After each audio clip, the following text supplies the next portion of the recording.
Hi, this is Chengqu Niu. Here is the presentation of my ordering system.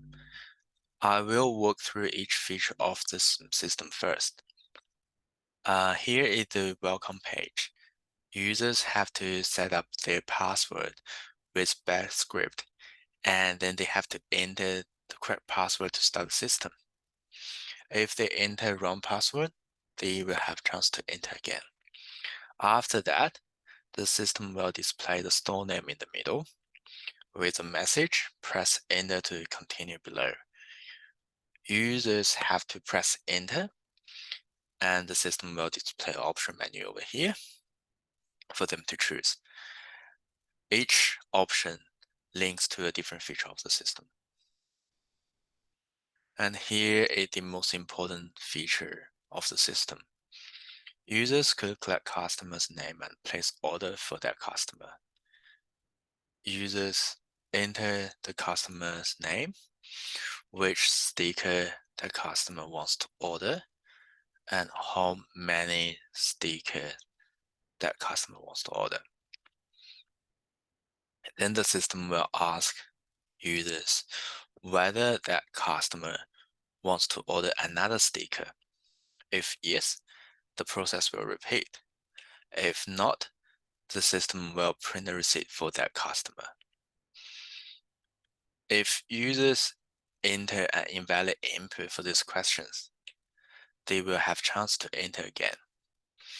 Once users finish ordering, they can press enter to go back to the option menu. And this is the same for all other features. Here is the next feature. The system will automatically add all customers to the customer list. And here means non-rewards customer list. The system would also ask users whether the customer would like to join rewards program to become rewards customer. If answer yes, the customer will have 10% discount.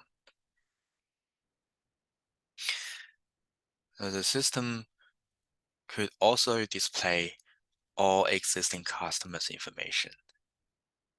And it's been divided into two groups, and one group for non-rewards customer and the other group for rewards customer. Users could choose which groups they want to display. The system could also display each customer's order history as a table. Each order will be displayed in a single line. If users enter a name that is not an existing customer, they will have chance to enter again. If that customer, like the name enter is an existing customer, but that customer has no order history, a message will be displayed on the terminal saying that customer has no order history. Users could also view all products with display all products option. So the system will display the name and the price and whether that sticker, that product has been sold out. And here the last feature. So the system allows users to add and update menu items.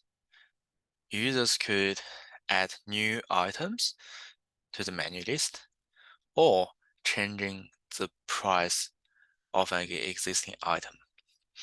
They could also mark items as sold out. Same as before, so if users enter an invalid input, that input will be ignored and not stored in the system.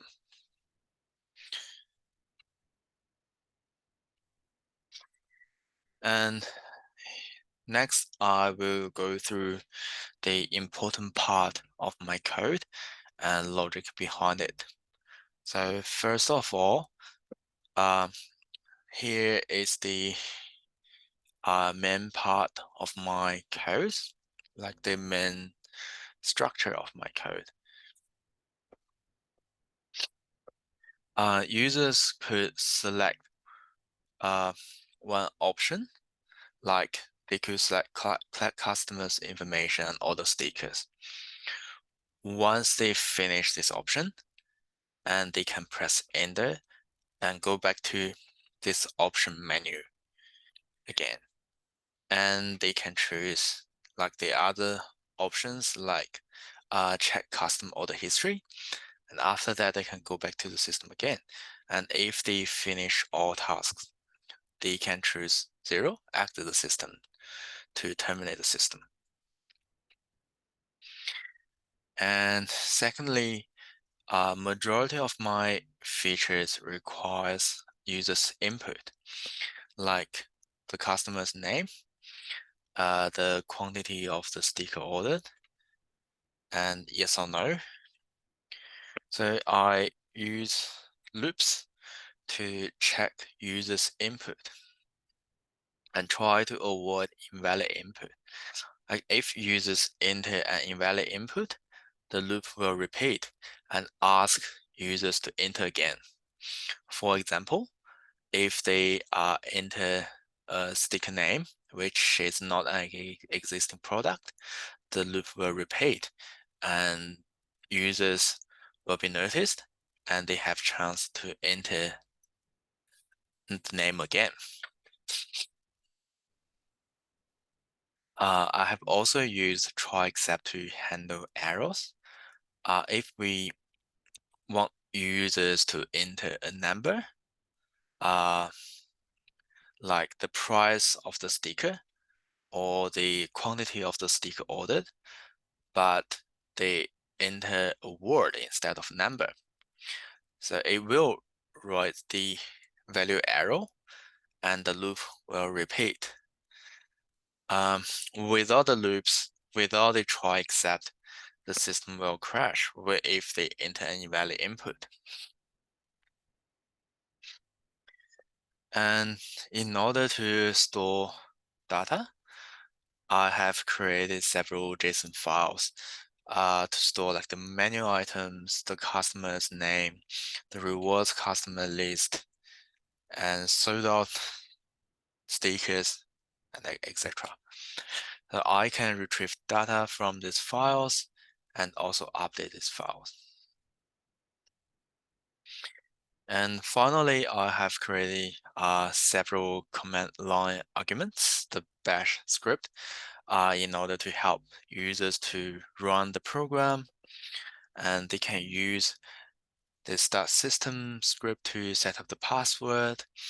And they can use 4 options here to run the whole program. Or they can select order only or display information only to run particular part of the program. And if they need help, they can run this help script to open the help document. And with the start system script, they can also check the version of the Python they have. If they do not have Python or have incorrect version, they will be notified and have link for them to download the correct version of Python. And here the summary. So there are a few challenges of my program. So first one is how to link options together. And so I can go back to the main menu once it's finished. And next one is how to use JSON file to store data and retrieve data from these files. And but you need testing about how to test while loops. And the reflection here is next time I could use more classes and try to make the code more simple. And that's all for my presentation.